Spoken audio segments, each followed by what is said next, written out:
नमस्कार, स्वागत है आपका। आपके साथ में हूं सतेश नैन मोर। बुलेटिन की शुरुआत करेंगे बड़ी खबर के साथ। हिमाचल कैबिनेट की बैठक हुई और इस बैठक में कई बड़े फैसले लिए गए। बैठक में आबकारी नीति में संशोधन को मंजूरी दी गई। अब 31 मार्च की बजाय 31 मई आबकारी वर्ष होगा। स्टॉक को मई तक उठा सकते हैं शराब कारोबारी और लॉकडाउन के दौरान एक्साइज लेवी भी माफ करने का फैसला हुआ है। कैबिनेट सब कमेटी का गठन कर दिया गया है। अर्थव्यवस्था को पटरी पर लाने का सुझाव ये सब कमेटी देगी और उसके बाद इस पर कोई आगे फैसला हो, क्योंकि अर्थव्यवस्था को सबसे ज्यादा नुकसान पहुंचा है इस कोरोना काल में। इसी के मद्देनजर सब कमेटी के गठन का फैसला हिमाचल कैबिनेट में लिया गया। बड़ी खबर आपको इस वक्त हम बता रहे हैं हिमाचल से। बड़ी खबर, जहां महत्वपूर्ण बैठक कैबिनेट की हुई और इस बैठक में आबकारी नीति में संशोधन किया गया, इसको मंजूरी दी गई। अब 31 मार्च के बजाय 31 मई आबकारी वर्ष होगा। स्टॉक को मई तक शराब कारोबारी उठा सकते हैं। लॉकडाउन के दौरान एक्साइज लेवी की भी माफी की घोषणा हुई। शिमला से मेरे सहयोगी प्रदीप ठाकुर इसी बड़ी खबर पर और जानकारी के साथ फोन से जुड़ गए हैं। प्रदीप, आज हिमाचल कैबिनेट की महत्वपूर्ण बैठक हुई, आबकारी नीति को लेकर महत्वपूर्ण संशोधन को मंजूरी, क्या और जानकारी है?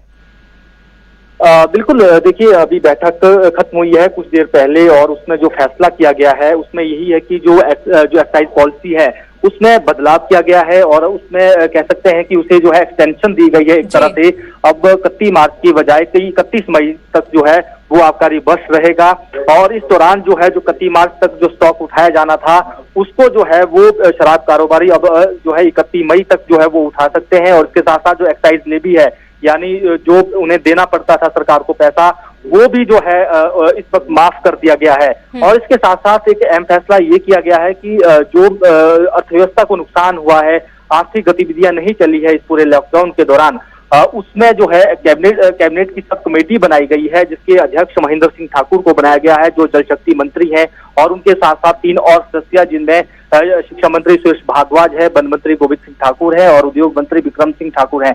ये 3 मंत्री भी उनके साथ रहेंगे और ये पूरा प्लान तैयार करेंगे। जो सरकार की तरफ से पहले ही एक जो है ग्रुप ऑफ सेक्रेटरीज बनाया गया है, यानी जिसे टास्क फोर्स कहा जाता है, वो भी जो है मिलकर ये अपने जो है योजना तैयार करेंगे और सरकार को मुख्यमंत्री जयराम ठाकुर को बताएंगे कि क्या जो है हम आर्थिक गतिविधियां कैसे शुरू कर सकते हैं। फिलहाल अभी की अपडेट देना चाहूंगा सुदेश, अभी फिर से एक अनौपचारिक तौर पर जो है मंत्रिमंडल की बैठक फिर से शुरू हुई है। हालांकि वो फॉर्मली नहीं है, अनफॉर्मल बैठक हो रही है, मुख्यमंत्री चैम्बर में ही ये बैठक है और सभी मंत्री उसमें मौजूद हैं। जो केंद्र सरकार ने पिछले कल गाइडलाइन जारी की है उसमें जो है कहां छूट दी जानी है 4 मई के बाद, क्या कैसे जो है काम करना है, 4 मई के बाद प्रदेश सरकार के अपने स्तर पर क्या निर्देश होंगे, इस पर उसमें चर्चा हो रही है और ये बैठक इस वक्त चल रही है। लेकिन जो इससे पहले जो कैबिनेट बैठक हुई है उसमें एक फैसला ये भी किया गया है कि जो हिमाचल प्रदेश से जो बाहर से लोग बाहर फंसे हुए थे, जो अब वापस लौट आए हैं या लौट रहे हैं, कईयों का रोजगार जा चुका है खासतौर पर शहरी क्षेत्रों में, उनके लिए मुख्यमंत्री शहरी रोजगार गारंटी योजना, उसके अंतर्गत 120 दिन का रोजगार, साल में 120 दिन का रोजगार देने का जो है प्रावधान वो फैसला कर लिया गया है। हालांकि ग्रामीण क्षेत्रों में पहले ही मनरेगा है, उसमें भी 120 दिन का रोजगार दिया जाता है, तो ऐसे में अब शहरी क्षेत्रों में भी ये रोजगार देने की बात जो है वो सरकार की तरफ से जो फैसले प्रदीप इस कैबिनेट पे हुए हैं वो काफी महत्वपूर्ण फैसले, क्योंकि हम देख रहे थे कि हरियाणा में जब फैसले हुए तो उससे आम जनता पर बोझ पड़ा, लेकिन हिमाचल सरकार ने अभी तक कोई ऐसा फैसला नहीं किया कि अर्थव्यवस्था सुधारे, उसमें जनता के ऊपर कोई कर बढ़ा दिया जाए, कोई और ऐसा फैसला लिया जाए, बल्कि रोजगार गारंटी लेकर आई है जयराम सरकार। काफी महत्वपूर्ण अपने आप में हो जाता है।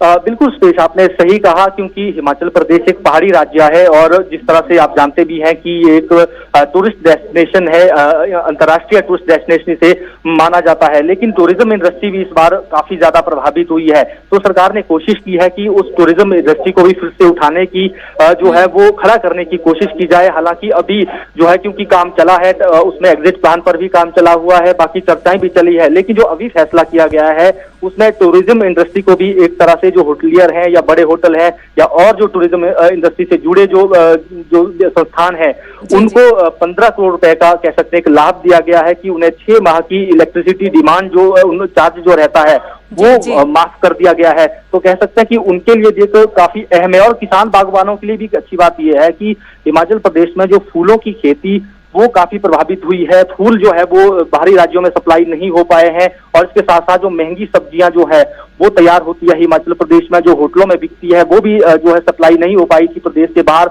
इसके लिए सरकार ने कहा है कि जो है एयर कार्गो यानी हवाई जो यातायात के जरिए भी उसको सप्लाई करने के लिए बढ़ावा दिया जाएगा। कुल मिलाकर ये भी रोड एक मैप फैसला लिया गया। जयराम ठाकुर सरकार ने बना लिया कि किस तरीके से अर्थव्यवस्था को फिर से पटरी पर लेकर आना है। शुक्रिया प्रदीप तमाम जानकारी के लिए। आज जयराम ठाकुर की अध्यक्षता में कैबिनेट की महत्वपूर्ण बैठक हुई और इस बैठक में आबकारी नीति में संशोधन को मंजूरी दे दी गई।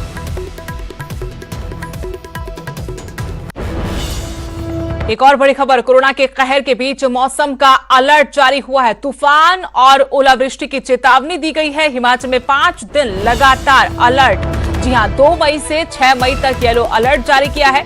8 मई तक प्रदेश में मौसम खराब रहेगा, यानी आने वाले दिन कुछ और ज्यादा भारी हो सकते हैं। मौसम में बदलाव देखा जाएगा। तूफान ओलावृष्टि की चेतावनी के साथ ही कहा गया है कि 5 दिन तक प्रदेश में येलो अलर्ट है। 2 मई से 6 मई तक येलो अलर्ट जारी किया है। 8 मई तक यानी कि प्रदेश में मौसम खराब रहेगा। अभी ये मौसम जो 7 तारीख तक खराब रह सकता है, और उसके बाद में भी जो इस बार जो WD की फ्रीक्वेंसी थोड़ी सी ज़्यादा है, तो दोबारा से फिर वेस्टर्न डिस्टर्बेंस को अप्रोच कर सकती है। अगर हम वीकली फोरकास्ट देखें 4 वीक की, तो जो फर्स्ट वीक है उसमें 1 से लेकर 7 तारीख तक जो की बारिश थोड़ी ज़्यादा थी, और उसके बाद जो अगले वीक्स आएंगे 3 वीक्स